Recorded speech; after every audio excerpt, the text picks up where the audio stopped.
بسم الله الرحمن الرحیم. واجب الاحترام سامعین و ناظرین، یو مسلمان لره همیشه د بددعا نه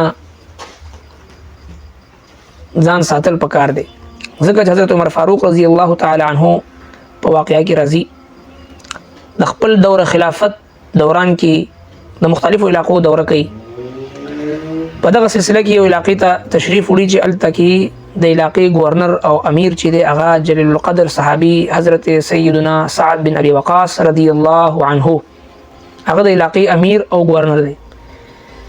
دغه علاقې مختلفو مساجدو ته مختلفو ځایونو ته ځي، تپوسونه کوي چې دلته کې ستاسو امیر چې کوم ما مقرر کړی دی څنګه دی. هر طرف نه دا جواب راځي چې دا بالکل زبردست خدمت کوي او په هر اعتبار سره برابر دی.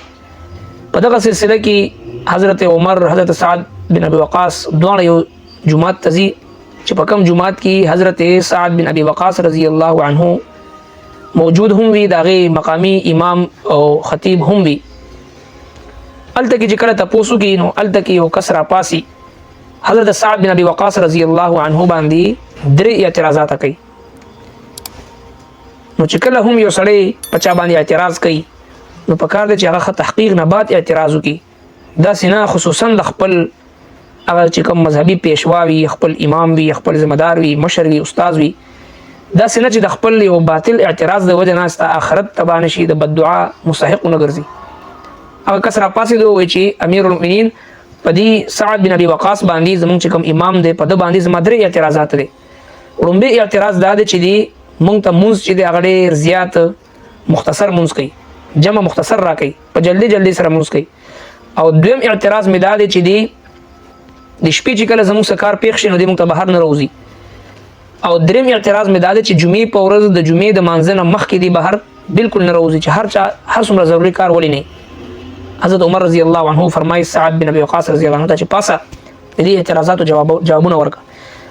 حضرت سعد بن ابي وقاص راپاسي او وی عرض کې امیر المؤمنین د دې کس د اعتراضاتو جوابونه ورکوم، خو مخکې د هغې نه دا خبره کول غواړم که چېرې دی دا اعتراضات دې دپاره کړي چې خپل شهرت غواړي او خپل چې د ځان ښودل غواړي او د کینې او د عناد په بنیاد باندې د اعتراضات کړي، نو زه یو 3 بددعاګانې کوم چې الله رب العالمین د ده له دومره طویل عمر ورکړي چې دې د ذلت او رسوایۍ سره اوږد ژوند ته نصیب شي او خدای پاک دې د سترګو د نظر نه محرومه کړي.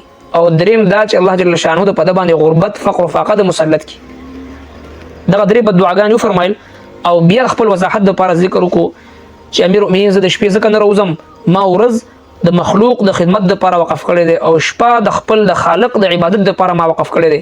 چې کله د شپې د خپل خالق عبادت کوم نو په هغې کې د مخلوق مداخلت نه منم، ځکه د بهر چاته نه راوځم. دویم دا چې زه چې کله جمع دوی ته ورکوم نو ما د نبی علیه الصلاة والسلام مبارک پسې چې کوم طریقې سره مونځ کړی دی، څنګه چې هغه پسې مې جمع مونځونه کړي هغسې جمع دوی ته ورکوم. دی وایي چې زما د خواهش مطابق ما له جمع راکړه، زما د طبیعت مطابق ما له اوږد جمع راکړه، ما د نبی علیه السلام نه څنګه چې مونځ زده کړی هغسې جمع زه ورکوم. دې دا اعتراض چې دی د عناد په بنیاد باندې کوي. او دریم دا چې زه د جمعې په ورځ د جمعې مانځه نه مخکې ځکه نه راوځم، امیر المؤمنین زما په تن باندې دا چې کوم لباس دی دغه یوه جوړه ده، اگر چې زه د علاقې ګورنر یم، اگر چې د علاقې امیر یم، د هر څه باوجود زما په تن باندې دا لباس دغه یوه جوړه ده. جمعې په ورځ زه دا وباسم او دا وینځم تر څو پورې چې دا اچوي نه او ما اچولی نه زه بهر ته نشم راوتی. حضرت عمر رضی الله تعالی عنه د هغې هغه دا خبرې واورېدې، دغه وضاحت میلو شو.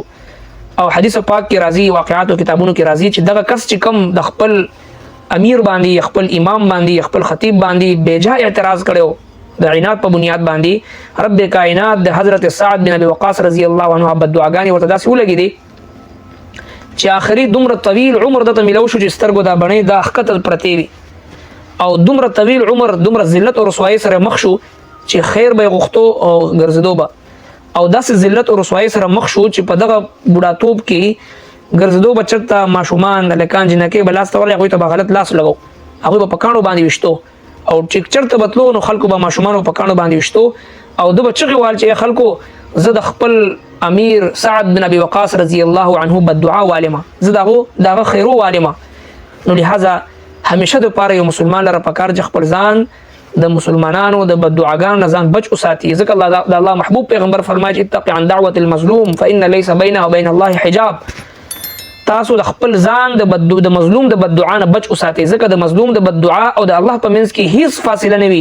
د مظلوم د زړه نه بددعا وتل او عرش مولا ته رسېدل وي. د مظلوم د بددعا او د الله په منځ کې هیڅ قسم حجاب نه وي.